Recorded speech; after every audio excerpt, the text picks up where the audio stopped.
Here we have Jimena extracting nitrate from the soil. So for my project, we're having to identify ammonia and nitrate that's mineralized from organic fertilizers. So right here she's setting up the filter so that we can filter the soil out and make sure that the nitrate and ammonia make it into the beakers. And then she's going to go ahead and run it on the ISE probe, that's ion selective electrode, and see how much nitrate's on there. Initially, it was just a little stick that would turn a color, and it gave you a roundabout between 5, 10, 15, 20 of how much nitrate you had in your system.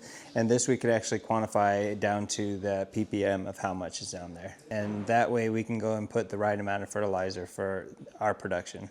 This is our ICP OES. It runs all of our macro and micronutrients except for nitrogen for all of our plant tissue, soil, irrigation water, pretty much anything you can think of. This is where we run most of our analyses on. It's extremely important. So this is basically the powerhouse of the lab besides people. So it does everything we need. It tells us basically everything except for the nitrogen and then phosphorus and the soil. So we use a different method for that. Generally, well thought out products do pay for themselves in the long run. And we do have a lot of that here. We do a lot of automation with weeding. We do a lot of automation with this.